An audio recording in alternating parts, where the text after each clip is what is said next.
우리가 살아가는 세상을 가만히 제가 TV를 보거나 이렇게 매스컴을 가만히 들여다보면 확실한 한 가지를 제가 발견하는데, 그게 뭐냐면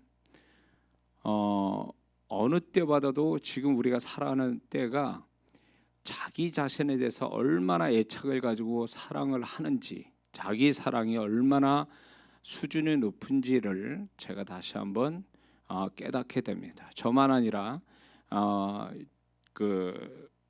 우리 성도분들도 그거를 공감을 하실 겁니다. 자기 사랑, 자기를 아끼고 자기를 어떻게 하면 잘 되게 할까라는 거에 대한 그 관심도가 아주 이게 병적이고 굉장히 집중적이고, 그리고 굉장히 중독 현상처럼 나타나고 있다는 것입니다. 그걸 좀 한번 우리가 살펴보면 이런 것도 있어요. 헬스, 저도 운동을 이제 건강을 위해서 운동하지만 몸을 위해서 여자고 남자고 이제 헬스를 합니다. 다이어트 합니다. 그다음에 성형이 일상적이고, 그다음에 건강식품, 화장품, 좋은 옷. 요즘은 또 타투, 문신하는 거, 이런 것들이 과거에는 굉장히 흉하고 이렇게 죄 많이 짓는 사람들만 자기들만의 어떤 그런 걸로 문신을 했는데, 지금은 너나 할 것이 모양 내기 위해서, 다른 사람한테 잘 보기 위해서, 또 자랑하기 위해서 문신도 하죠. 그런 것들은 일종의 소위 말하면 자기 사랑의 한 표현이다, 이렇게 생각이 듭니다. 뿐만 아니라 지금 유튜브 상에, 지금 유튜브가 지금 유행 아닙니까? 유튜브에 별별 유튜브를 만들고 있죠, 많은 사람들이. 그걸 보면은 먹는 거 누가 많이 먹느냐, 맛있게 먹느냐, 그다음에 그걸로부터 해서 위험한 일을 하는 것으로 해서 사람을 끌어들이고, 그다음에 또 여러 가지 일상적인 별것도 아닌 일들을 사람을 모아가지고 자기 유튜브를 보게 하고, 그래서 그거 가지고 돈 벌고, 결국 그것이 이제 많은 사람들한테 자기를 알리고, 그걸 좋아하고, 그걸 업으로 삼고 있다는 것은 하나의 직업으로 보기 전에 저는 그것이 어떻게 보이냐면, 사람이 별것도 아닌 거, 흉하고 더럽고, 그리고 정말 인상 쓸 수 있는 것들조차도 사람들한테 인정받고 칭찬받고 좋아라 한다면 기꺼이 그것도 할 수 있는, 그래서 그걸로 하나의 수입원을 찾을 수 있는 수익 창출을 만드는 지금 그런 어떤 모습들을 보면서, 이게 돈보다도 더 중요한 것은 근본적으로 들어가 보면 자기 자랑이거든, 자기 사랑이거든. 자기 자랑이 곧 자기 사랑이거든요. 그러니까 별거 가지고 다 자기를 드러내고 있다라는 거죠. 더 나아가서 사회적인 현상이 뭐냐면, 다른 사람한테 이렇게 집중받고 또 관심 갖고, 그런 단어도 있죠. 관종. 너무 그렇게 어디에 관심 두고 남한테 관심 받는 걸 너무 좋아해가지고, 그것이 다른 사람이 인상 쓰던 상관없이 거기에 의식하지 않고 부끄러움도 모르고 수치심도 모르고 그런 어떤 행위를 갖는 그런 모습들이 결국 보면 개성이라고 표현하지만, 저는 그걸 어떻게 보여주냐면, 얼마나 자기 사랑이 크면, 자기 자랑이 많으면 자기 자랑하고 싶어서 저렇게 할까라는 생각이 드는 거예요. 일종의 지금 주님이 오실 때가 가까우니까 말씀 그대로 말세가 돼가지고, 말세도 그 말세 지말 마지막이라고, 말세의 끄트머리라고 그런지 몰라도 사람들이 약간 제가 볼 때는 제정신이 아니다, 다 뭔가 이상하게 돌아가고 있다는 거죠. 이게 이제 하나의 매스컴이 하나의 사람들로 하여금 정상이 아니게 만들어주는 역할을 누가 하냐면 매스컴이 합니다. 그걸 긍정적으로 보여주고, 그런 걸 박수치게 만들고, 시청률 때문에 그런 것들을 만들어 제작하는 사람들을 보면 나는 솔직히 목사 입장에서만 제정신이 아니라 보는 거예요. 정상이 아니다, 상식적이지 못하다. 결국 그런 것들이 다 뭐냐면 자기 사랑의 어떤 표현 방법이거든요. 근데 어느 정도가 있는데, 이게 자기 사랑이 너무 넘치다 보니까 이게 다른 사람이 인상 쓰고 비난해도 상관 안 합니다. 그 요즘 TV를 한번 보세요. 낯뜨거운 그 프로들이 얼마나 많습니까? 별거 다 이제 지금 프로그램들이 나오는데 정말 서로가 말하기 껄끄럽고 말하고 싶지 않는 것들도 TV에서 아주 뻔뻔스럽게 다 방영을 하고 있지 않습니까? 그런 사람들 다 출연시켜가지고 진짜 이렇게 애들이 보기에는 너무 민망스러운 얘기들을 막 거침없이 하는 이것들은 결국 뭐냐면 그 제작자가 그런 프로그램을 해서 시청률을 높인다고 그러지만 그걸 바라보고 좋아라 하는 사람들이 결국 그 사람들이 뭐냐면 그 부끄럼도 모르고 나와서 출연한다는 것이 뭘 얘기하냐면 남이 봐도 상관없다 그거예요. 여기 나와서 유명해지고 여기에 나와서 뭔가 자기가 뭔가 좀 이득이 된다면 뭔 짓을 하고 다 얘기하고 싶다라는 거죠. 다 얘기한다 그 얘기예요. 그게 뭐냐면 남을 부끄러워하지도 않고 남에 대해서 신경 안 쓰는 자체가 뭐냐면 자기 사랑의 중독증이에요. 심하게 중독된 거죠.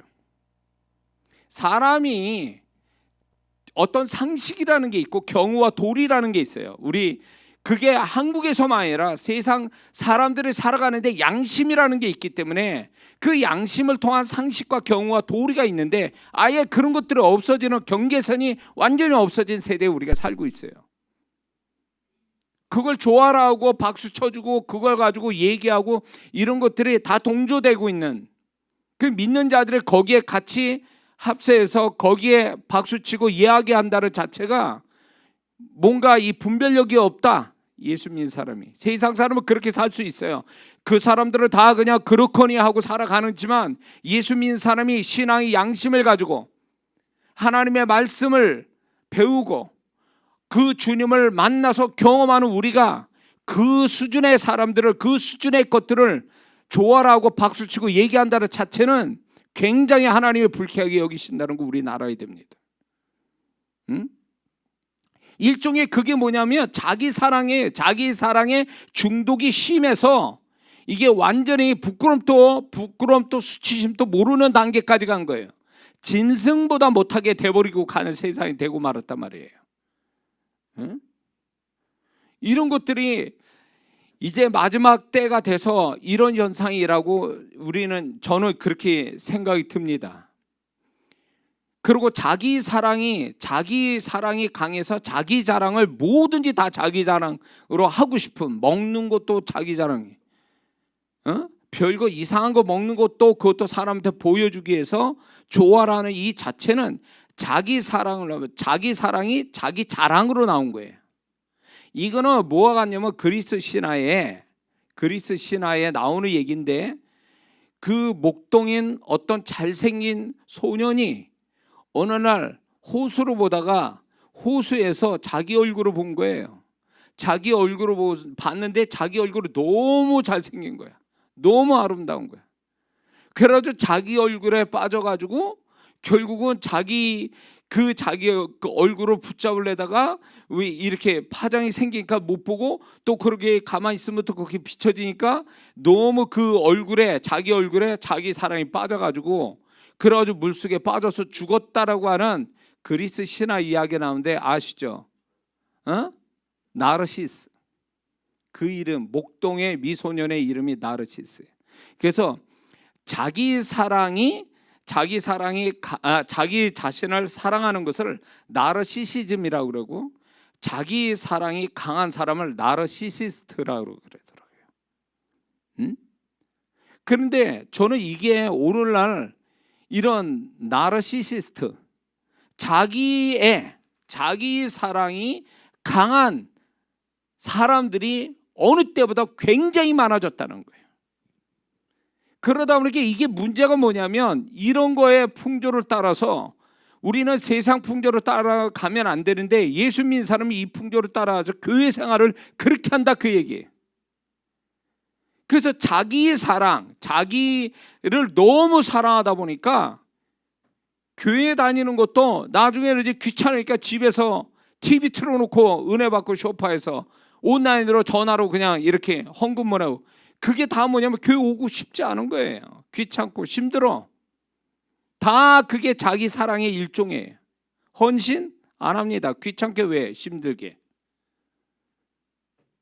그러니까 자기를 편안하게 해주고 자기를 도와준다면 어디든지 간다 그 얘기예요. 그게 뭘까요? 요즘 또 하나의 현상이 뭡니까? 산속 깊은데 어디 놀러 가다 보면 산속 깊은데 화려하게 식당이 있어. 거기에 사람이 바글바글해. 뭘까요? 이제는 맛있는 데 있다면 뭐 어디든가 제주도뿐만 아니라 저기 뭐 진짜 북한에도 만약에 맛있는 집 있다면 거기 갈 수만 있다면 또 갈 거예요. 한국 사람은요. 맛집이 있다 거기. 그러면 뭐 산이고 들이고 바다고 섬이고 뭐 어디든 막 갑니다. 그게 일종의 맛있는 걸 찾아서 다니는 거 좋습니다. 여행이라고 보지만 저는 다른 측면에서 딱 보면 자기 사랑이에요. 자기 사랑이에요. 그러니까 우리나라뿐만 아니라 전 세계가 그럴 거예요. 자기 사랑에 빠져가지고 뭔 짓을 뭘 못하겠습니까? 근데 이게 문제는 교회 안에도 이 세상 풍조의 자기 사랑에 중독이 된 그리스도인들이 점점 교회 안에 많아진다는 거예요. 그래서 작은 교회는 문 닫아요. 요즘 코로나 상황에 교인들 안 나와요. 목사님들 만나면 고민이 그거예요. 성도분들이 안 나온다는 거예요. 응? 그래가지고 얼마 되지 않는 성도들과 지금 가뜩이나 교인 또 작은데 그나마 코로나 때문에 또 안 나와. 그러니까 목사님이 코로나 때문에 못 나오는데 어떻게 해 또 뭐가지 끌고 이렇게 교회 끌고 나올 수도 없고 그 목사님은 목사님대로 괴로워. 그러다가 문 닫은 교회가 한두 교회가 있습니까 지금? 그런데 이거는 제가 비난하자는 게 아니에요. 큰 교회는 넘쳐서 난리야. 교인들이 지금 코로나 때문에 못 나와서 그렇지 그 전에 보면 막 큰 교회 성도분들이 넘쳐. 그래서 그 큰 교회 목사님은 고민이었고 또 교인이 너무 많이 와가지고 응? 그래가지고 실제로 들은 얘기예요. 그 멀쩡한 교회를 부셔가지고 다시 졌다는 거예요. 왜? 성도들이 많이 오니까 이거 교회 부흥이 왔다 그래가지고 교회 부흥됐다 그래가지고 멀쩡한 교회 건축을 교회 예배당을 허물고 다시 몇백억 들여가지고 교회 건물을 졌다라는 얘기를 들을 때 너무 마음이 아픈 거예요. 어느 교회는 문 닫고 목사님이 투잡하고 사모님이 부업하고 어느 교회는 너무 성도들이 많아가지고 그냥 목사님이 그냥 어떻게 감당이 안 돼서 있는 교회 예배당도 부셔가지고 건물을 수백억짜리들이 건물을 짓고 그 흔하진 않지만 나는 이게 볼 때 다 그런 성도라고 보지는 않아요. 그러나 왜 큰 교회 가서 그렇게 신앙생활을 할까라고 볼 때에 거기서 필요로 하는 것도 아니고 하나님 인도받은 것도 아닌데 왜 거기 가서 그러고 거기에서 왜 그 무엇을 위해서 거기 있느냐는 거죠. 하나님은 우리가 정말로 교회의 중요한 지체 역할을 하도록 하나님의 부르심이 있는데 아무도 써주지 않는 그 교회 가서 뭘 어떻게 하자는 건지 누구도 자기를 찾지 않고 필요로 하지도 않는 하나님이 인도하시지도 않는 교회 가서 거기서 예배만 드리고 나오는 성도가 과연 하나님이 바라시는 모습이냐는 거예요. 다 그렇다는 건 아니고 분명히 전제라고 얘기합니다. 그런 성도분들의 밑바닥에 뭐가 있냐면 자기 사랑이 있는 거예요. 자기를 하나도 고생 안 하고 정말로 도와주지도 않고 도움 받으면서 내 편하자고 신앙생활하는 사람이 많기 때문에 그 현상이 벌어지는 거예요. 작은 교회대로 일꾼이 필요한데 사람이 없어. 일꾼이 없어. 큰 교회는 오지 말랐는데도 가가지고 꾸역꾸역 가가지고 노는 성도로 수두룩하고 이게 과연 하나님이 원하는 걸까요? 그래서 작은 교회는 문을 닫거나 아니면 목사님 사모님이 직업을 가지고 생활을 해야 될 수밖에 없고 뭐가 문제일까요? 과거에 제가 학생 때나 청년 때 교회는요 그 교회 옆에 이사를 아예 해가지고 교회 생활하는 분들도 그게 흔했어요. 아실 거예요. 옛날 오랫동안 신앙생활 하신 분들 그리고 교회라면 모두가 다 힘을 합하고 작은 교회라도 열심히로 교회를 섬기고, 그래서 그 교회가 부흥이 되고, 그렇게 해서 이제 교회가 부흥하고 거기 섬겼던 분들이 또 축복받고 자손이 축복받고 이랬는데, 지금은 없어요. 없어요. 헌신하는 성도도 없어요. 기본적인 신앙조차도 안 해요. 그러니까 이게 너무너무 이게 괴로운 거예요. 목사 입장에서 볼 때는 교회를 지켜야 되는데, 교회를 하나님이 원하시는 교회로 만들어 가야 되는데, 같이 성도와 함께 하나가 돼서 돌아가야 되는데, 그 일부의 성도분들이 자기 사랑에 빠져가지고 전혀 움직이질 않으니까, 움직이지 않으니까 문제가 되는 거죠. 이게 일종의 교회 바깥의 자기 사랑의 현상일 뿐만 아니라 교회 안의 현상이에요. 이게 자기 사랑의, 이게 마지막 세대 때의 모습이기 때문에 어쩔 수는 없어요. 그러나 너무 가슴 아픈 거예요. 세상 사람은 그렇게 살다가 구원받지 못하면 지옥 가겠지만은, 예수 믿는 사람이, 또 교회 생활하는 사람이 세상 풍조 따라 자기 사랑에 빠져가지고 그렇게 신앙생활, 같지 않은 신앙생활하면서 하나님께 칭찬받고 상급받을 거라고 생각하면서 신앙생활하면서 불균형적인 교회의 어떤 모습들을 보면서, 이런 모습들이 목사 입장에서 주님의 시각으로 봐도 너무 가슴 아픈 일인 거죠.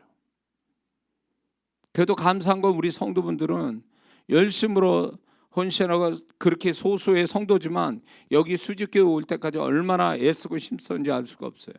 그리고 지금 우리 교회 등록돼서 신앙생활을 하는 사람들은 어떻게든지 하나님이 지체 역할을 하려고 이렇게 생각하고 관심 갖고 준비하고 있는 우리 성도들을 볼 때마다 목사인 제가 너무 기뻐요. 너무 감사하고.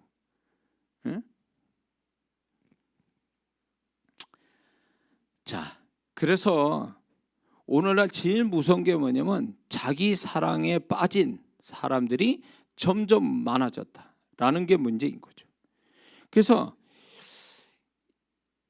이런 어떤 자기 사랑이 진정한 하나님이 원하시는 자기 사랑이 아닌 잘못된 개념과 잘못된 방향의 자기 사랑은, 오늘 디모데후서 3장 1절에서 5절까지 해서 정확하게 하나님 말씀하는데, 자기 사랑, 잘못된 방향과 개념으로서의 자기 사랑은 결국 무엇을 만드냐면 돈 사랑을 하게 돼 있고, 돈 사랑이 결국 쾌락 사랑으로 이어진다라고 말씀하고, 그 15가지 나머지 15개가 파생되어 인간을 정말로 못되게 만드는 15가지 마음을 갖게 한다는 거 하나님이 선언하고 계시는 거예요. 그러면 이 자기 사랑, 돈 사랑, 쾌락 사랑이 15가지의 흉악한 마음을 가진 것은 결국 한마디로 말하면 지옥 심령이에요. 그거는 지옥 심령이라고. 정상적인 심령이 아니에요. 응? 그러니까 오늘날 다툼이 많고 분열이 많고, 그리고 불행한 사건들이, 사람 속에서 불행한 사건들이 매일 뉴스에서 터져 나오는 그것은 제가 바라볼 때 그 근본이 어디 있냐면은 자기 사랑이 많은 사람끼리 모여서 생긴 불행한 일들이에요. 결국 그런 다툼과 분열과 비극적인 사건들은요, 사실 객관적으로 보면 그럴 필요까지도 없는데 왜 저렇게 저런 사람들은 저런 일들을 벌릴까라고 우리는 의문을 갖는데, 그거를 우리가 어떤 식으로 해석하면 답이 나오냐면, 자기 사랑이 너무 강해서, 나르시시스트, 자기 사랑이 강한 사람끼리 만나가지고 일을 벌렸구나, 이렇게 보면 되는 거예요. 누구 하나 정말 자기를 희생하고 자기를 조금 더 손해를 보려는 마음이 있다면 그런 문제가 발생이 됐을까요? 안 그래요. 근데 다 자기 사랑에 빠져가지고 자기는 손해도 안 보고 자기는 절대로 자존심 상한 일 당하고 싶지도 않고, 억울한 일 당하고 싶지도 않고, 욕먹고 싶지도 않고, 대우도 받고 싶고 이런 여러 가지의 자기 사랑에서 나온 것들이 결국 이런 자기 사랑으로 만난 사람끼리 뒤집어지는 거지 뭐. 사건이 나는 거예요. 응? 사랑한다고 결혼해놓고 왼수돼가지고 이혼해. 그러면 두 사람이 어느 한 사람이 문제가 많아서 그랬을까요? 그렇지 않다고 봐요. 다 서로가 문제 있다고 얘기는 해요. 그러나 저는 객관적으로 쫙 볼 때, 분별해 볼 때 두 사람 다 자기 사랑으로 충만한 사람들이기 때문에 그런 결론이 나오는 거예요. 그렇지 않습니까? 응? 아니면 한쪽이 너무 자기 사랑이 강해서 한쪽을 괴롭혀가지고 그렇게 될 수도 있고요. 둘 다 자기 사랑이 강한 사람은 빨리 그냥 서로 헤어지겠죠. 그러나 어느 한쪽만 자기 사랑이 충만한 사람이라면 한쪽이 참아서 기다리다가 끝나겠죠. 그러나 모든 불행의 원인은 결국 그 어느 쪽에든 간에 자기 사랑이 있기 때문에 벌어진 일들이거든요.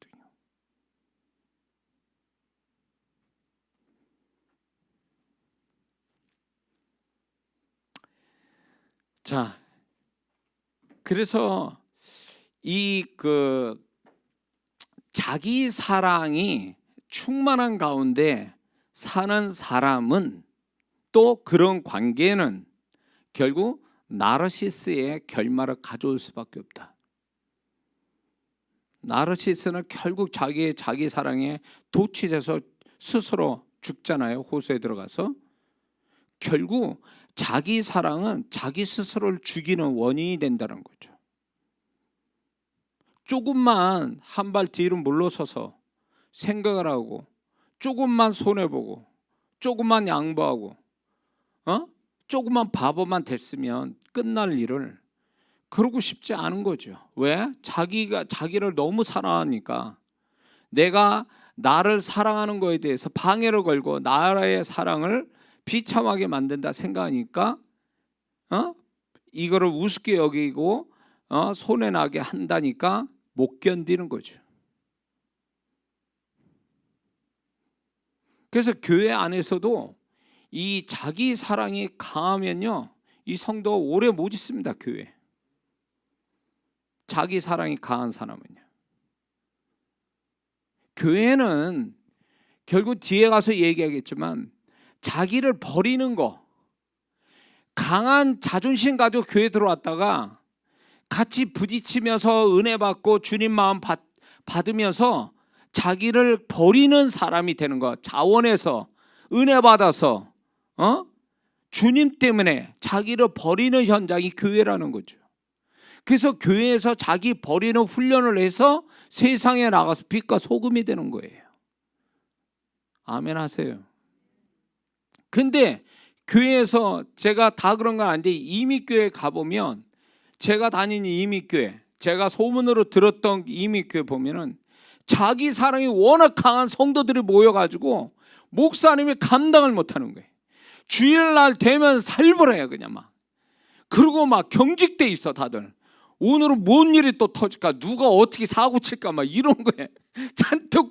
주일이 즐겁고 행복한 날이 되는데 주일 가는 게 완전히 막 이거 뭐 사르르판 걷는 거야 막. 오늘 또 누가 어느 집사 사고 칠까 막 이런 거에. 근데 그 얘기 들으니까 뭐 하자는 거지. 교회 생활을 왜 하는지 이해가 안 되는 거. 목사님은 이것도 사고 날까봐 또 조마조마하면서 주일날 와서 성도분들 이렇게 저렇게 막 또 마음 어떻게 표정 이상하면 가서 또 풀어줘야 되고 막 그러고 있어요 목사님이. 그러니까 그 성도분들은 이제 세상에서 그 미국 땅에서 이 힘들게 살다가 주일날 왔는데 만만한 한국 사람끼리잖아요. 만만한 한국 사람. 그러니까 서로 그냥 막 거기서 다 푸는 거야 그냥 다. 그래서 주일날 뭐 별거 아니고 젓가락이 뭐 잘못했다느니 뭐 반찬 맛이 이상, 이거 아주 뒤집어지는 거야. 별것도 아닌 거 가지고 그 뭐 하는 건지 알 수가 없어요. 근데 그게 이해는 되면서 얼마나 상처받고 얼마나 스트레스 받으면 저랬을까라고 이해도 되면서 왜 저럴까? 그것만의 문제일까? 아니요. 더 밑에 들어가 보면 자기 자신을 사랑하는데 내가 나를 사랑하는 거에 대해서 수치심과 부끄러움 주고 괴로움을 주는 사람이 있다. 그거예요. 그 상황들이 못 견딘 거예요. 어딘가에 이거를 풀어야 되고 복수를 해야 되는데 엉뚱한 데 걸린 거죠. 교회에서 와서 그렇게 하고 있어요. 실제로 그런 교회 갔으니까 제가. 그래가지고 대놓고 내가 집회 가운데 막 그런 얘기를 막 했다니까요. 지금 이 얘기를 했다니까요. 얼굴이 경직되더라고요. 그렇게 한 집사님들 얼굴이 경직돼가지고 나를 좋아하지 않더라고요. 안 좋아하지 당연히 본인들의 행실을 얘기하니까. 그래서 내가 그렇게 노골적으로 얘기를 하니까 그나마 좀 나아졌다 그 얘기예요. 자신들의 잘못을 아니까. 그렇지 않으면 계속 그 목사님은 성도분들 그 성도님들 뒷공기 쫓아다니면서 막 그냥 마음 풀어주고 이게 목회인 줄 알아. 그렇게 하다서 목사는 목사대로 지치고 힘들어하고 사모는 사모대로 힘들고.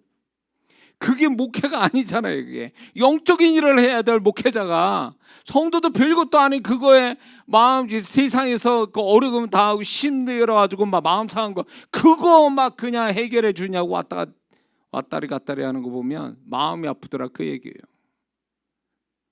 결국 뭐냐면 하나님께서 그 사람의 그 성도 안에 그 자기 사랑, 이 자기 사랑은요 자기 우상이에요. 자기 자신을 우상으로 섬기는 거예요. 내가 누군가를 사랑한다면요 그 사람이 나의 우상이 되는 거예요. 애들 청소년 애들 연예인들 사랑한다고 뭐 물건 바치고 막 난리를 치는 그게 뭘까요?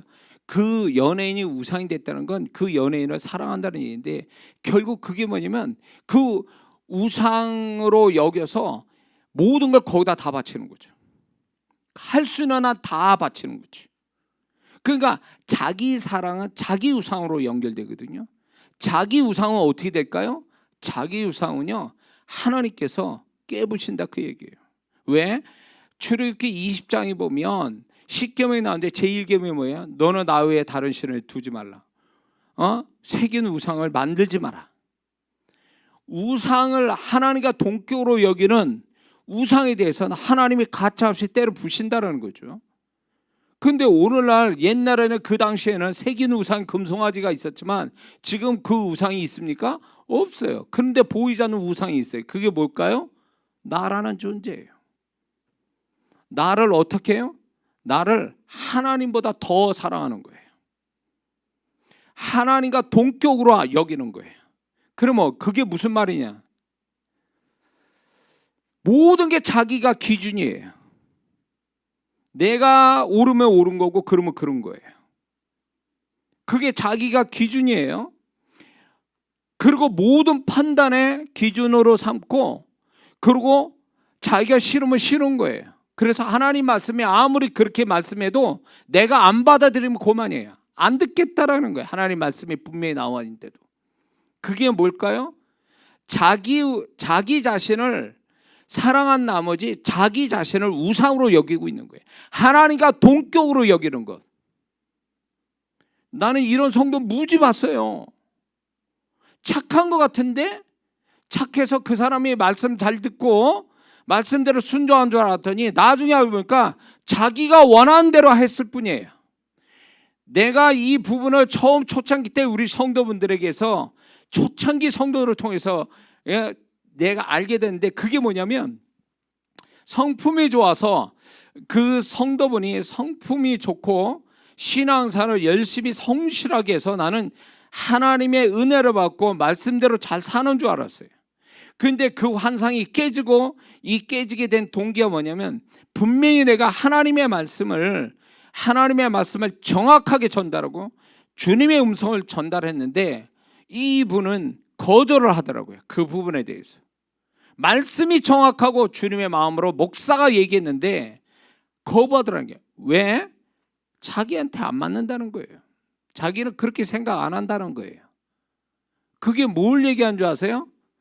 내가 그때 그분에 대한 환상이 깨졌어요. 아, 이분은 말씀의 은혜 받고 말씀대로 살려고 하는 사람이 아니라 자기가 원했기 때문에 자기가 이쪽으로 하기로 작정하니까 이렇게 한 것뿐이지, 이게 말씀이 그렇다니까 순종해서 이렇게 한 게 아니라는 걸 알게 됐어요, 나중에.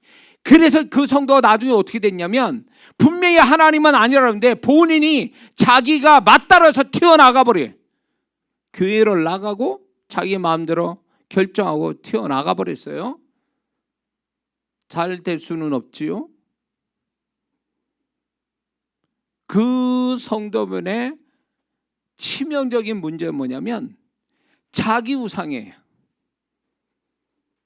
자기가 맞으면 맞는 거예요. 자기가 틀리면 틀린 거고, 자기가 기분 좋으면 좋은 거고, 나쁘면 나쁜 거예요.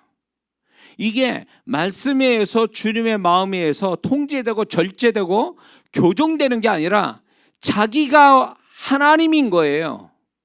내 마음대로 하겠다는 게 내 마음대로. 말씀이, 그 말씀도 내가 원할 때만 말씀이고, 내가 듣고 싶을 때만 말씀이고, 나머지는 안 듣는다, 그 얘기예요. 나하고 상관없다, 그 얘기예요.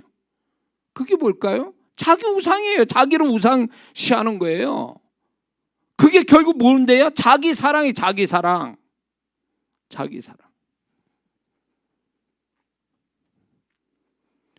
그래서 우리 성도들 이렇게 하는 거 보면요, 무슨 마음으로 저렇게 하는지 한번 나는 자꾸 저는 심령을 들여다보려고 하거든요. 제가 왜 이게 성도들 심령을 자꾸 들여다보고 그걸 중심 두고 거기에 내가 집중하는 이유가요, 목회 초반에 성도분들이 잘하던 성도가 어느 날 뒤집어져가지고 교회 나가고, 신앙생활 잘한다는데 목사가 음성 듣고 말씀을 전하는데 안 들어. 이게 뭐냐 말이지, 이게. 어? 교회 생활은 잘하는데 목사 말을 안 들어. 하나님이 말씀하는데 순종하네. 나는 이게 언밸런스적인 이 문제에 대해서 고민을 했어요. 초창기 때 어린 목사 있을 때에, 30대에 그게 왜 그렇게 될까라고 고민을 한 끝에 심령을 들여다보기 시작한 거예요. 저 마음에 뭐가 있길래 저렇게 나올까? 왜 언밸런스적인 태도로 보이지? 결국 그거예요. 그게 자기 철학, 자기 논리, 자기 고집 이렇게 얘기하지만 결국 그걸 다 총합해가지고 그 근본으로 가보면 자기 사랑이에요. 자기를 절대로 버리고 싶지 않는 마음. 그게 자기 우상시한 거예요. 자기 자신을 우상시 여긴 거예요. 자기 우상을 가진 자는 어떻게 할 거야, 하나님이? 그 우상 깹니다. 네가 맞다고? 네가 나보다 더 세다고? 네가 나보다 더 강하다고? 그래, 한번 해보자. 그래서 자기 사랑, 자기 우상에 빠진 자를 하나님이 일부러 고난을 허락하신 이유가 거기 있어요. 잘못해서 고난을 받는 게 아니에요. 고난도 여러 종류예요. 하나님이 고난을 허락하신 이유는 여러 종류가 있는데, 그 중에 하나가 뭐냐면 그 사람의 안에 있는 자기 우상, 자기 사랑을 깨부시기 위해서 하나님이 고난을 허락할 때가 있어요. 그런데도 안 버린다? 그러면 아마 더 치명적으로 흘러가게 될 거예요.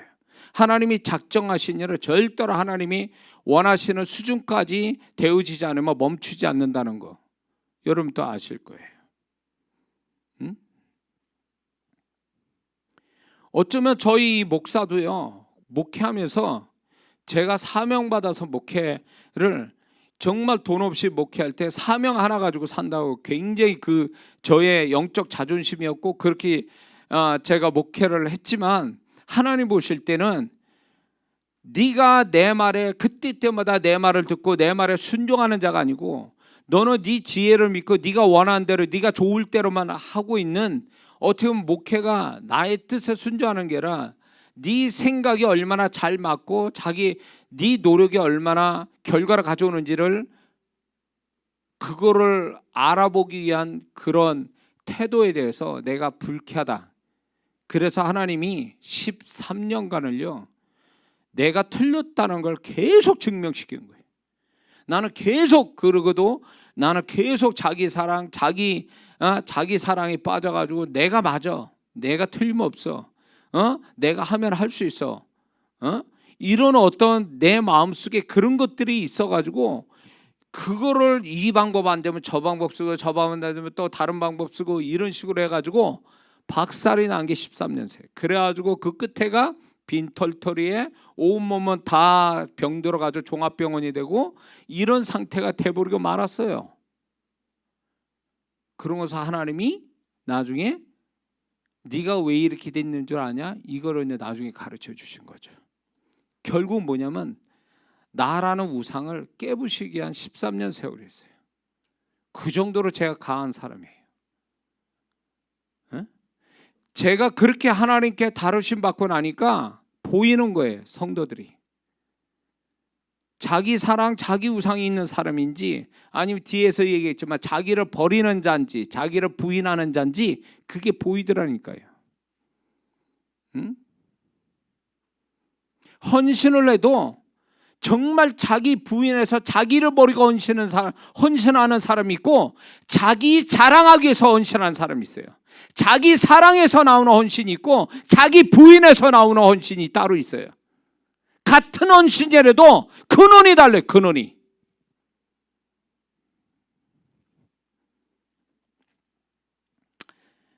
그래서 아직도 우리가 이제 하나님은 나를 아세요. 내가 누군지를 아세요. 내 밑바닥에 뭐가 깔려 있는지 그 깔려 있는 곳으로 저 성도가 어떻게 하는지 그분만 아세요. 어떤 때는 나 자신도 모를 때가 있어요. 그러나 하나님은 정확하게 아세요. 너 아직도 너를 사랑하고 있구나. 아직도 너라는 우상을 지금 가지고 사는구나. 네가 그렇게 잘났니? 네가 볼 때 네가 굉장히 다른 사람한테 칭찬받을 만하고 칭찬받아야만 하고 너는 모든 게 옳은 거고 네가 그렇게 정말 다른 사람한테 보기에도 좋다라고 생각하냐? 그러니까 하나님은 너는 죄인이야. 너는 허물 많은 죄인이고 내 은혜가 아니면 너는 못 사는 존재야. 이런 걸 철저하게 하나님이 맞습니다. 이거를 뼛속 깊은 데서 나오는 소리가 나오지 않는 한 그 사람은 아직도 자기 사랑, 자기 우상에 살고 있는 거예요. 다윗이 어린 양치기 때부터 그는 하나님을 섬기고 하나님을 안 사람이에요. 그러나 양치기 다윗이 그 생애가 어떤 생애인지를 여러분이 아실 거예요. 시편을 읽어보면 다윗이 얼마나 철저하게 하나님의 존경받는 사람이 어떻게 그렇게 살 수 있어요. 그 신앙, 하나님께 기도하는 게 그렇게 처절하게 기도할 수 있는 그런 상황을 왜 하나님이 허락했냔 말이에요. 다윗의 시편이요, 즐거워서 찬양하는 그 시편보다 괴로워서 고통 가운데 죽음에서 얘기하는 그 시편이요 곱배기로 많다는 거 아십니까? 그건 뭘 얘기해요? 다윗은요 그의 인생이 즐거움보다는 고난과 고통과 죽음이 2배 이상 많은 사람이었어요. 왜 그렇게 하실까요, 하나님이? 왜? 결국 다윗이 그 안에 있는 하나님을 섬기지만 그도 가끔 다 보이지 않습니까? 그의 죄를. 그건 결국 뭐냐면 다윗 자신도 다윗의 어떤 자기 사랑, 자기 우상이 있을 수 있기 때문에 이스라엘 왕이라는 하나님의 엄청난 축복을 받기에는 이 자기 사랑, 자기 우상이 있는 한 절대로 그거 가지도 못하고 간다 해도 그는 하나님께 징계받아 죽을 사람이 될 수도 있으니까 아예 처음부터 하나님은 자기 우상, 자기 사랑 깨버리는 작업을 초반부터 하신 거예요. 그게 바울도 마찬가지예요. 바울이 신약에 하나님이 정말 존귀한 사람, 그가 말한 걸 성경으로 인정하고 그가 가는 데마다 하나님의 발자취라고 얘기해서 기록해 놓은 그런 바울도요 왜 그렇게 고난이 심했을까요? 그 바울 안에 자기 사랑, 자기 우상 깨는 거예요. 그랬으니까 바울이 말하는 게 하나님의 음성이 됐고 그가 행하는 것이 하나님의 흔적이 된 거예요. 인간은 원래 그런 거예요. 다윗도 그렇고 바울도 그렇다면 우리가 더 말할 것도 없어요. 우리도 그런 과정을 겪고 가는 거예요. 응?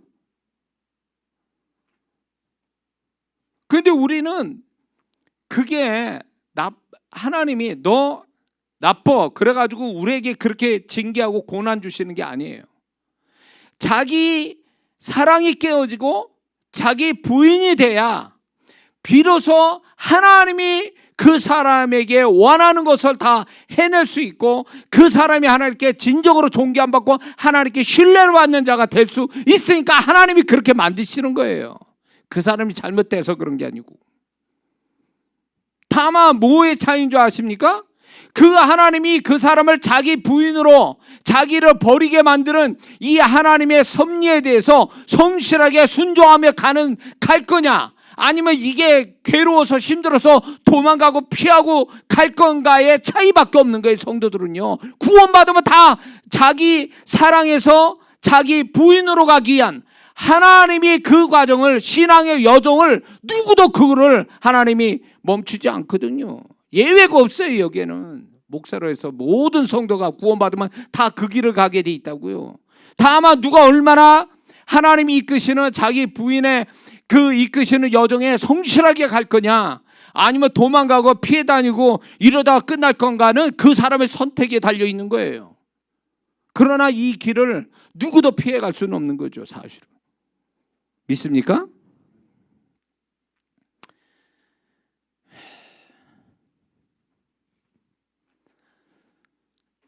자, 그래서 하나님 가만히 보면요, 구약의 우상이라는 걸 굉장히 많이 나오거든요. 이스라엘 역사 속에 이방족 속에 우상, 뭐 하여튼 우상이라는 얘기를 굉장히 많이 얘기하세요. 그 우상이라는 그 사건들이 굉장히 많이 나와요. 그거는 결국 우리를 향한, 오늘 살아가는 우리를 향한 하나의 우상을 어떻게 하나님이 다루시는가에 대한 하나님의 섭리를 구약에서 보는 거예요. 근데 우리는 이렇게 생각해요. 구약에 보이는 그 우상을 하나님이 이렇게 깨부셨어, 가증히 여기시고 때려 부셨어, 그 민족을 없앴어, 이런 거를 역사로 보고 그렇게 나하고 상관없다 그러지만 그 우상이 지금 있다고요. 지금 그 우상이 그게요, 자기 사랑이고 돈 사랑이고 쾌락사랑, 죄를 사랑, 이 3대 사랑이 3가지 우상이라 그 얘기예요. 근데 이게 세상 사람이 갖는 우상이면 좋겠는데 예수 믿는 사람이 이 3가지 우상을 가지고 살더라 그 얘기예요. 그러니까 하나님이 가만 놔두겠습니까? 그 자식이 망해 가는데 그 자식이 지옥으로 가게 생겼는데 어느 부모가 그 자식을 그냥 놔둡니까?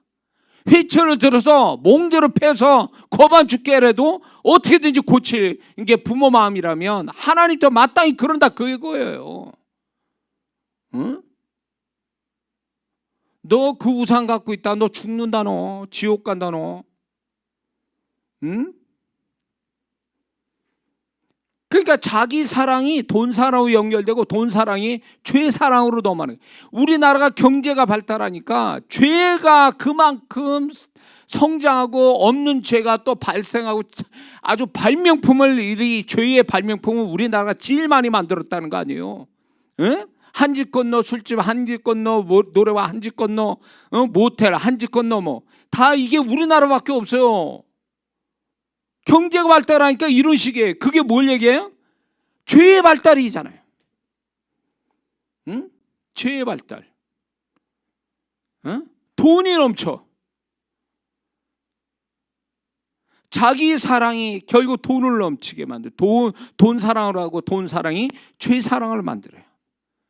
응? 돈 없는 자가 죄 짓는 것보다 돈 있는 자가 죄를 더 많이 짓는다는 거 아세요? 우리나라에서는.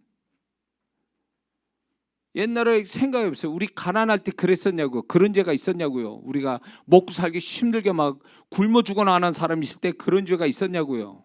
없었어요. 근데 지금 넘치니까 재정도 나니까 뭐예요? 없는 죄가 만들어졌잖아요. 그래서 세계 사람들이, 유럽 사람들이 한국 오면 천국 같다 그러잖아요. 뭐든지 다 되니까, 돈이면. 결국 이게 부끄러운 거거든요. 마지막 하나님께 주님이 오시기 직전에 영적 이스라엘 민족으로 하나님께 쓰임받을 이 나라가 죄의 첨단을 걷고 죄의 발명품을 많이 만드는 나라가 됐어요. 이래가지고 하나님은 어떻게 쓰시겠냐고요. 그러니까 이 죄의 발달은 돈의 발달이에요. 돈의 발달은 결국 자기 사랑으로 시작되는 거예요. 그래서 이 자기 사랑이 죄 사랑까지 이어져 가는데, 이 세 가지 우상을 하나님이 그냥 놔두실 것 같습니까? 나는 이 코로나가 전초전이라고 보는 거예요. 우상을 깨기 위한 전초전. 감히 말씀드리지만 이 전초전 가지고 정결하게 안 된다면, 세 가지 우상이 깨어지는 지미가 안 보인다면 어쩌면 하나님이 커다란 환란을 준비할지도 몰라요. 수많은 사람이 예언한 것처럼. 저는 그게 무섭다라는 거예요. 우리가 다 알다시피 지금 이 나라는 기울어진 운동장이에요. 점점 이상한 쪽으로 가고 있어요. 그건 뭘 얘기할까? 영적인 흑암이 점점 이 나라를 덮고 있는데, 그 흑암의 정체가 뭐겠습니까? 그렇기 때문에 지금 우리가 살아가는 이 세대가, 너희는 천기는 하늘을 분별하면서 시대를 분별 못하느냐? 지금 우리가 이 시대를 한번 분별해 보라고요. 이걸 영적으로 해석해 보라고요. 지금 우리 대한민국을 한번 영적으로 해석해 보라고요. 이게 소망적일 것 같아요? 이게 믿는 자가 정말로 하나님 앞에 우상을 깨고 진정한 부흥을 교회에서 가져오지 못하면, 이 교회가 하나님이 그래도 은혜를 베푸는 마지막 같은 통로인데, 이 통로가 막혀버리면 어떻게 될 거냐 말이에요.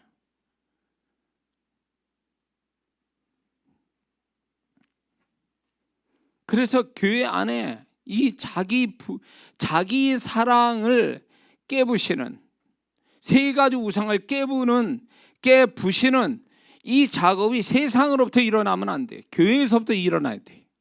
적어도 그게 커다란 다이나믹하고 막 극적인 게 아니라도 좋아요. 자기 수준에서 그런 우상이 조금이라도 깨져나가는 그런 기미를 서로가 갖고 있어야 되지 않느냐 말이에요. 100% 우상을 조금씩 깨서 95%, 94%, 93% 이 깨져나가는 이런 것들을 우리 서로가 다 각자가 그렇게 한다면, 하나님이 이 땅에 우리를 통하여 긍휼을 베푸시지 않겠냐 말이에요. 그런데 우리가 우상을 안 깨면 하나님은 우리와 함께 더불어 이 땅을 하나님이 정결케 하기 위해서라도 하나님이 작업을 하실 수밖에 없는 거예요. 시작이에요. 코로나가. 이거는 세상 사람을 향하여 하나님이 경고하시는 게 아니라 믿는 자를 향하여 경고하시는 거예요. 지금 우리가 하나님의 이 코로나로부터 보호를 받고 있지만 하나의 경고용이에요. 그거를 우리가 알고 뭘 해야 되냐면, 세 가지 우상을 깨려고 하나님 앞에 엎드리고, 그 세 가지 우상 앞에 가슴 아파하고, 내게 있는 이 세 가지 우상을 어떻게든지 소멸시키는 방법들을 만들어내고, 이래야 하나님이 나의 긍휼함이, 또 내 옆에 같이 한 사람이, 그 사람의 긍휼함이 모여서 이 긍휼함을 가지고 이 땅을 하나님이 고치시지 않겠냐 말이에요. 할렐루야.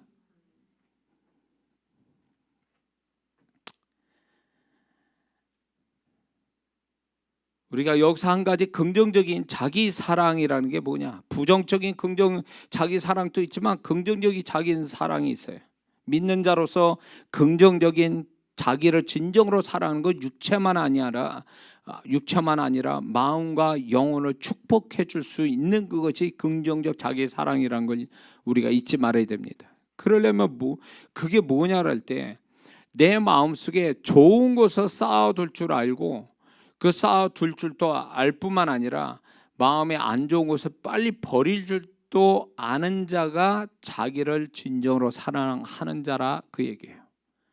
마음에 안 좋은 건 쌓아두지 말고 또 좋은 건 쌓아둘 수 있는 자. 마태복음 12장 25절 말씀처럼 선한 사람은 그 쌓은 선에서 선을 낳고 악한 사람은 그 쌓은 데서 악을 내니라. 쌓게 마음에 좋은 걸 쌓는, 그게 자기를 사랑하는 거예요.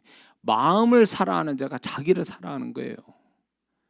육체를 사랑하는 게 자기를 사랑하는 게 아니라 마음에 좋은 걸 쌓아둘 줄 아는 자가 자기를 진정으로 사랑하는 거예요. 근데 쓰잘데없는 것들을 그냥 잔뜩 그냥 막 이렇게 마음에 담아두는 거 뿐만 아니라 마음 회복 탄력성이 있는 사람이 자기를 사랑하는 사람이에요. 뭔가 고통과 괴로움과 상처들이 자기 마음에 생기면 그거를 빨리 정상으로 바꿀 수 있는 능력, 이게 마음 회복 탄력성인데 이런 거를 정말로 가진 사람이 자기를 사랑하는 사람이에요. 그러면 자기를 미워하는 사람은 누구냐? 여기에 대비해서 안 좋은 게 들어왔어요. 안 보내. 그냥 마음에 쓰레기 담아도 계속 거기다 마음의 상처와 고통 이런 것들을 계속 기억을 하면서 자기를 괴롭혀. 더 상처로 만들고 더 자기 마음을 불구자로 만들어. 자기 미워하는 자예요. 이건 사랑하는 게 아니라고. 죄를 가졌으면 죄를 회개하는 게 자기를 사랑하는 거예요. 죄를 가졌음에도 불구하고 회개치 않으면 자기를 미워하는 거예요. 그거는. 뿐만 아니라 자기 영에 소중한 것을 담아둘 줄 아는 자가 자기를 사랑하는 거예요. 하나님의 말씀, 하나님의 은혜, 성령의 임재, 주님의 마음 이런 거를 영에다 부어 넣어줄 줄 아는 자가 그 사람이 자기를 사랑하는 거예요. 응? 근데 교회 와서 말씀을 듣나, 주중에 기도를 좀 하나, 그렇다고 무슨 뭐 주님을 찾나 이런 게 없어. 그럼 뭐 하는 거예요? 우리는 영적인 사람으로 영의 것 가지고 살아야 되는데 영의 것을 하나 부어주지 않고 맨 세상 얘기만 하고 있다. 세상 이야기만 듣다가 그리고 세상에 여러 가지 생각들만 잔뜩 하다가 하룻밤 그날 밤 자고 말이에요. 매일매일 그런 연속이면 그 사람이 무슨 영적인 사람이냐고. 그게 정말 자기를 사랑하는 거냐고. 그게 영적인 사람이 영적인 걸 가지고 살아야 사는 거지, 영적인 사람이 육적인 것만 가지고 산다면 그건 자기를 미워하는 거예요.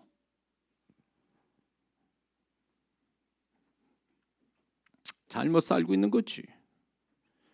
정말 자기를 사랑하는 게 뭔가를 모르는 거예요. 그거는 자기를 진정으로 사랑하는 게 뭔지를.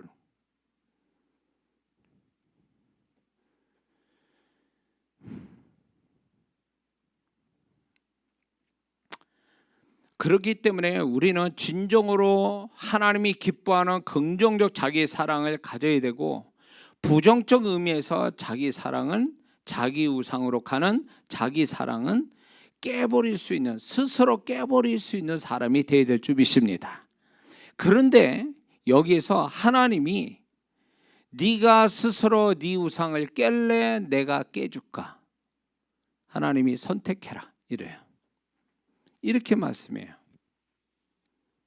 네가 자원해서 네 우상을 깰래? 아니면 네가 스스로 안 한다면 내가 깨줄까? 근데 하나님은 항상 선택권을 나한테 먼저 할 수 있는, 어떻게 할 건가에 대해서 나한테 먼저 기회를 주세요.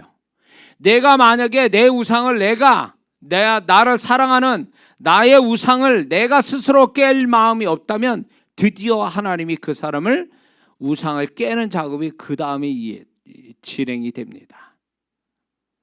그때는 굉장히 심히 아플 거예요. 그래서 하나님이 네가 자원해서 깼으면 좋겠다 라고 하셔서 우리가 말씀으로 기도하다가 찬양 부르다가 성도와 교제하다가 내가 이게 잘못됐구나 이런 걸 스스로 알게 하신다는 거예요. 그게 뭘까요? 왜 깨닫고 알게 하실까요? 야, 그거 버려야 돼. 네가 스스로 자원해서 버리도록 내가 알게 하는 거야. 그럼 버려야지. 그래야 하나님이 작업을 안 하시지. 근데 내가 자원해서 버릴 마음이 없으니 네가 생각이 없으니까 내가 어차피 내가 해야 되겠구나 라고 해서 그 사람이 은혜롭게 깨트려서 하나님께 영광이요 그 자기를 깨트리는 데서 오는 하나님의 축복은 없고, 하나님이 작업 들어와서 고통과 쓰라림과 괴로움과 슬픔을 겪고 나서야 그거를 버린다면 그 사람은 어리석은 사람이죠. 그래서 하나님은요, 은혜 하나님이시라 네가 먼저 스스로 자원해서 너의 우상을 깼으면 좋겠다 이거예요. 너의 사랑, 너 자신을 사랑하는 것에 대하여 네가 스스로 버렸으면 좋겠다, 이걸 기대하시는 거죠. 응? 그게 지혜로운 사람이에요. 주님 내가 하겠습니다. 이게 내가 나를 사랑하는 거, 내가 나를 사랑한 이 모습이 여기 있었습니다. 응? 내가 나 자신을 사랑했기 때문에 저 사람을 제대로 알지 못했습니다. 내가 너무 나를 사랑하다 보니까 잘못 보고 있었습니다. 내가 너무 사랑해서 내가 잘못 판단했습니다. 내가 너무 나를 사랑해서 나의 위주로 내 중심으로 모든 걸 해결했습니다. 용서해 주세요. 이제부터 내가 바꾸겠습니다.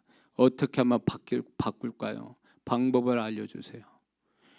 이러면 하나님께 영광이요, 그 사람은 그 은혜가 되고 그렇게 할 수 있는 성령의 능력이 흘러가는데, 이걸 모르더라 그 얘기예요. 모르고 네가 나한테 했기 때문에 내가 이러는 거야. 네 환경이, 그 환경이 나를 지금 괴롭혀서 이런 것뿐이야. 그러면서 합리화시키고 탓하고 변명되고 핑계대고 멀은 거예요. 이 사람은 하나님이 작업 들어가야 비로소 아는 사람이에요. 왜 그렇게 하는지 몰라요. 하나님이 너 자신을 사랑하는 것, 그래서 너 자신이 우상된 것을 내가 깨부시려고 그렇게 너를 그런 것들을 드러냈더니 너는 네가 문제가 아니라 다른 게 문제니? 외부적인 게 문제냐 그 얘기예요. 그렇다면 방법은 없다. 너는 너의 우상을 깰 마음이 없으니까 내가 깨줄게, 이렇게 나오는 거예요. 좀 이해가 되십니까? 이거는 죽을 때까지 이 일이 벌어져요. 왜? 내가 자기 사랑 빠져서 자기 우상에 빠지면 이 사람은 하나님과 대적하는 사람이 되기 때문에 그래요. 나 외에 다른 신을 두지 말라는데 네가 신이 돼가지고 나랑 같이 맘먹니? 그러면 내가 질투하는 하나님이라 내가 그냥 안 놔둘 거야. 죽을 때까지 하나님이 그 사람을 깨부신다면 결국 뭐가 되는 줄 아세요? 하나님하고 싸우는 자가 되는 거예요. 하나님이 대적하는 사람이 된다 그 얘기예요. 그러면 그 인생이 재밌겠냐고. 고달프지. 지금 영상으로 듣는 사람 잘 들으세요. 지금 이 설교 오늘 잘 들어온, 이게 오늘 처음 들어온 사람이 있을 거예요. 그 사람을 위해서 하는 얘기 지금.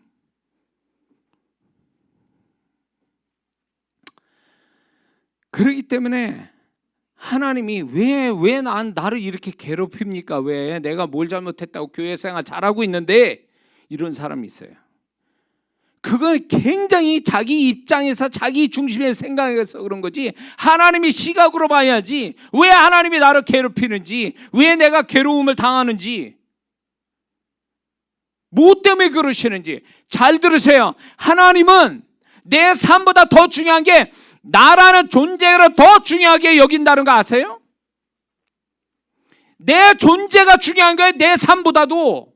내 존재가 하나님 앞에 바로 되기를 원해서 내 존재를 다루기 위해서 삶이 있는 거지, 삶을 위해서 내가 있는 게 아니란 말이에요. 우리는 삶 위해서 내가 있다고 생각하지만 하나님은 나라는 존재 때문에 삶을 가지고 역사하시는 거란 말이에요. 하나님의 시각하고 내 시각이 다르단 말이에요.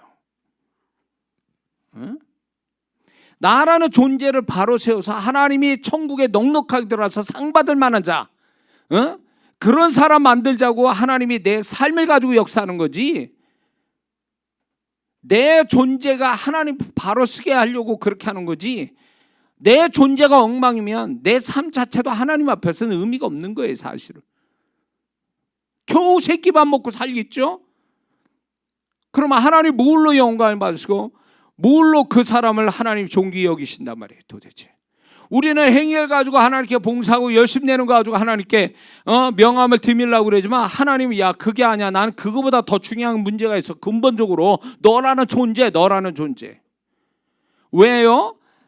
내가 내 사랑, 자기 사랑, 자기 우상이 깨져서, 그게 깨어져서 내가 비로소 내가 비워질 때 하나님의 것으로 채워서 하나님이 값지게 여기시는 사람을 만들자고 하는 건데, 내 걸로 가득 찼으니 하나님이 뭘 하나님 걸 부어줄 수 있냐 그 얘기예요. 그러면 어떻게 되냐면 내 걸로 가득 차면 존재값이 땅바닥이 된다 그 얘기예요.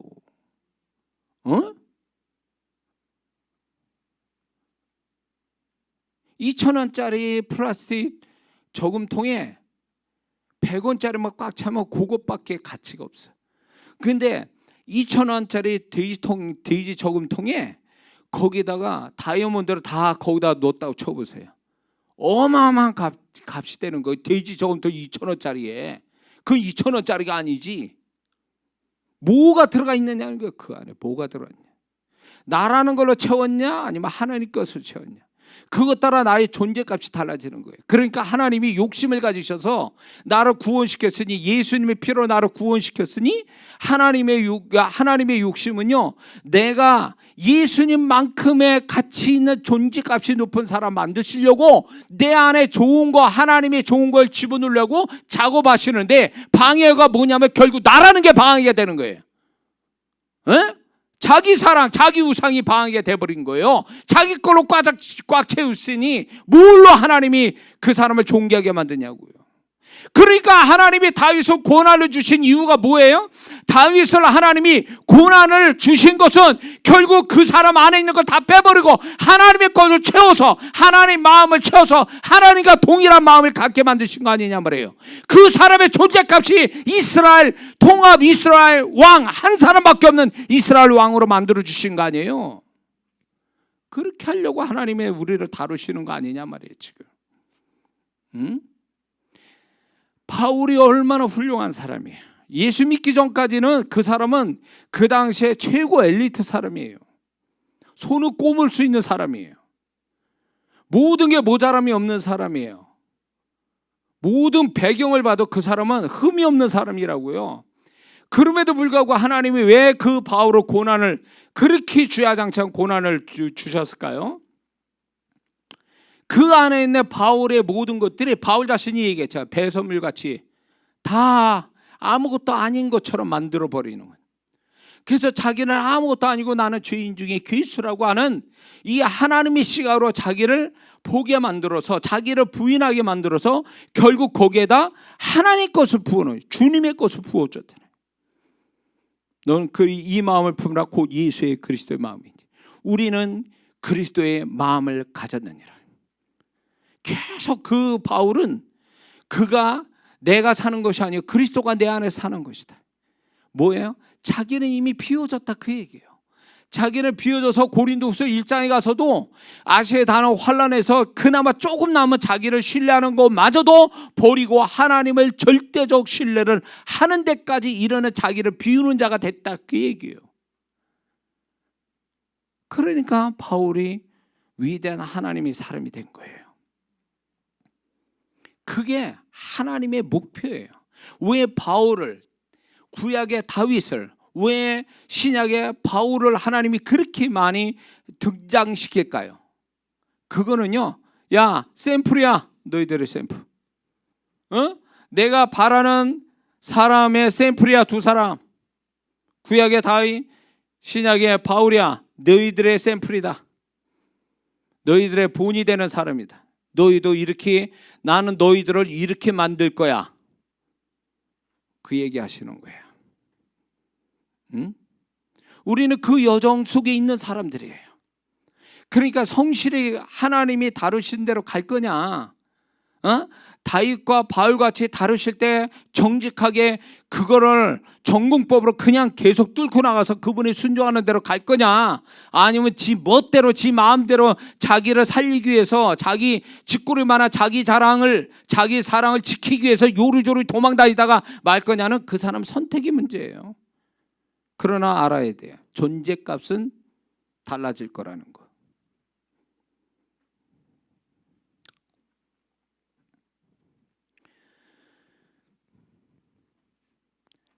주님께서 우리를요, 자기 부인을 만들기 위해서, 자기 사랑을 깨고 자기 부인의 사람을 만들기 위해서 결국 자기 부인, 결국 그 자기 부인은 뭐냐면 자기 죽음이에요.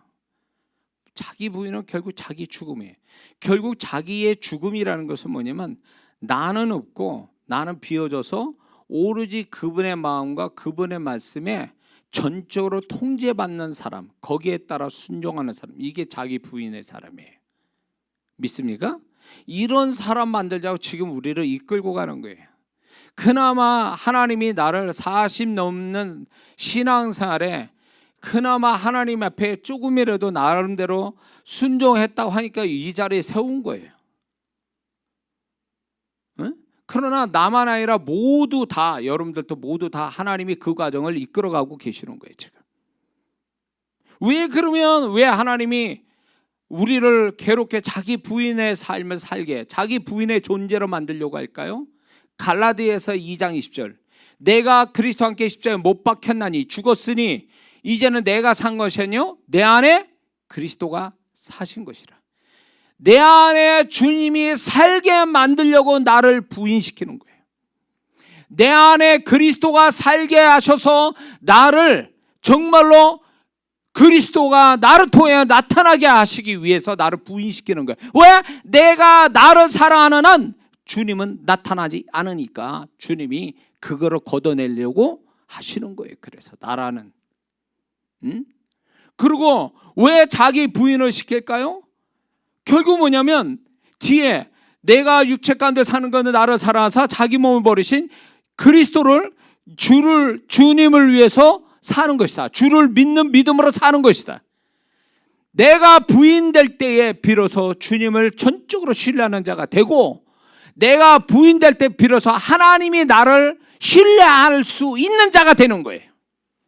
자기 자랑 있는 자 하나님이 절대로 그 사람 믿지 않습니다. 자기 사랑, 자기를 사랑하는 자를 하나님이 절대 안 믿어요. 그 사람 말을요. 자기 부인된 자만 주님이 그 사람을 신뢰합니다. 그러니까 왜 나를 부인시키느냐, 왜 나를 죽이시려고 하느냐, 왜 나를 이렇게 내가 소멸되게, 나를 버리게 만드시냐. 결국 그분을 신뢰하는 자, 또 그분이 나를 신뢰해 줄 수 있는 사람 되기 위해서 자기 부인시키는 거다, 그거예요. 할렐루야. 그리고 마지막에 그거죠. 하나님이 나에게 맡겨준 십자가, 나에게 맡겨주신 십자가, 감당할 수밖에 없는 그 십자가를 넉넉하게 끝까지 질 수 있는 자가 되게 하시기 위해서 그분이 나를 부인시키는 그 여정을 멈추지 않는다, 그 얘기예요. 하나님이 영광 받으신, 나중에 면류관으로 주실, 그러나 지금은 십자가라는 고통, 사람마다 다 주님으로부터 받은 십자가가 있어요. 고통의 십자가가 있어요. 놓을 수 없는 십자가. 그러나 그걸 붙들고 기도하고 하나님이 해결해 줄 때까지 붙잡아야 될 그 십자가, 그거를요 끝까지 감당할 수 있는 자가 누가 되냐면 자기 부인이 된 자만이 할 수 있다는 거예요. 그래서 자기 부인이 됨으로 인해서 하나님이 끝까지 지게, 그 십자가를 질 수 있는 능력을 갖게 하기 위해서 자기 부인을 시키는 겁니다. 그래서 나중에 그 십자가가 면류관 되게 하려고. 이해가 되십니까? 그래서 우리가 이 주님의 그러니까 자기 부인의 삶을 하나님이 해두고만 안 해두고만 그분은 믿는 자면 다 알든 모르든 뭐 원하든 원치 않든 그분은 다 그렇게 이끌고 가는 거예요. 그냥 알면 다행이고 모르면 그거는 그 사람은 또 계속 괴로움을 당하겠죠. 뭔지도 모르면서 뒤에 가서 알겠지. 오랜 세월 지나간 다음에 그건 너무 억울한 거예요. 그러니까 우리는 구원받을 때 구원만 받았지 자기 사랑으로 충만한 사람이에요. 이 자기 사랑에서 자기 부인까지 가는 거, 이게 신앙의 여정이거든요. 이 여정을 내 마음대로 하는 게 아니에요. 하나님이 그렇게 만드셨어. 아예 우리를 구원받으면 너는 이 길밖에 없어 하고 딱 그 길을 가는 거예요. 근데 알고 가는 사람이면 그나마 감당이 되는데 모르고 가는 사람은 정말 이거 괴로운 거예요. 도망도 가겠지. 그러면 하나님의 계획대로 살지 못하고 틀어지겠죠. 문제가 되는 거겠죠. 그래서 참 우리 성도분도 그렇고 이 영상에 들어오는 성도분들은 굉장히 들을 기가 있는 성도들이에요. 이 설교가 이렇게 나갈 정도의 설교는 아니었는데 여러분들의 영의 바람, 또 말씀을 듣는 강도가 커서 제가 말씀이 더 강도 있게 성령께서 감동을 주신 가운데 설교하는 것 같아요. 그러므로 우리는 자기 사랑, 돈 사랑, 쾌락 사랑, 위험한 이 세 가지 우상이 깨어져서 이제 자기 부인으로 가는 신앙. 그래서 자기 부인은 즐겁지는 않아요. 왜냐하면 하나님이 나를 부인시키기 위해서 자기 부인의 신앙 존재가 되기 위해서 생각지도 않는, 원하지도 않는 고통과 자존심 버리는 거, 수치심, 비난, 억울함, 괴로움, 슬픔 이런 걸 다 겪게 하세요. 이 총합이 뭐냐면 결국 이것을 하나님이 허락하신 거는 내가 너를 부인시키기 위해서 내가 이걸 허락했다는 거예요. 그래서 이 경험들이, 그리고 이거는 살아가면서 겪는 경험이잖아요. 그런데 하나님이 또 하나 경험이세요. 소위 말해서 전도하다가 괴로움 당하고 순종하다가 괴로움 당하고 여러 가지로 하나님께 헌신하다 괴로움 당하고 다 이게 결국은 이 두 가지 경험, 쓰라린 경험들을 뭘 얘기하냐면 부인시키기 위해서 자기 부인, 자기 부인이 되는 사람 만들기 위해서 하나님이 그렇게 이끌고 가는 거예요. 그러나 이 쓰라린 경험만 가지고는 부인이 안 돼요. 성령께서 그 사람 마음 안에서 뒤집어 놔야 돼요. 그 사람 다 깨부시는, 그 사람의 사랑과 우상을 깨부시는 성령의 역사가 같이 들어가야 돼요. 말씀이 들어가서 깨부셔야 돼요. 이 경험과 삶의 경험과 신앙의 경험과 말씀과 성령이 그 마음속에 들어서 깨부실 때에 비로소 자기 부인의 삶이 시작되고 신앙이 시작된다는 거죠. 그러므로 이 부인에서, 자기 부인에서 오는 이 축복들을 정말 하나님께서 그 사람한테 나타내 주시는데 이게 우리 자신에게 영광이 된다는 거예요. 자기 부인 된 사람이 은사 구하지 않아도 돼요. 이런 사람은요. 우리가 흔히 말하는 캐톨릭에서 말하는 성자나 이런 사람들 있잖아요. 그 사람들이 은사를 구해서 기적이 나온 게 아니에요. 그 사람들은 스스로 고난의 삶을 자초해서 주님과 소통하면서 고난의 삶을 자초하는 가운데 자기 부인이 됐기 때문에 이 사람은 말하는 대로 되고 기도해 준 대로 된 거예요. 손을 대는 자마다 역사 일어나는 거예요. 뭘까요? 이거 은사가 아니라 자기 부인으로 말미암아 존재값이 높아서 하나님이 능력이 저절로 나오는 거예요. 우리는 이런 존재가 돼야 되는 거죠.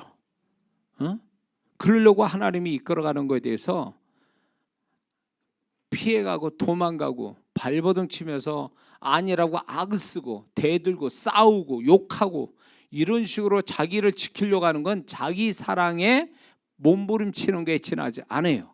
그러면 이게 험한 짓 하는 거예요. 이게 당하라고 그러면 그냥 하나님이 이건 어쩔 수 없이 내가 당할 수밖에 없는구나 그러면 수용하고 오히려 감사히 여기고 하나님께 맡기고 막 이렇게 가야 되는데 막 아구같이 싸우는 거지. 막 그냥 앉으려고 그러고 막 욕을 하고 같이 죄 짓고 말이에요. 이거는 부인이 된 게 아니라 자기 사랑의 발로예요. 이거는 진짜.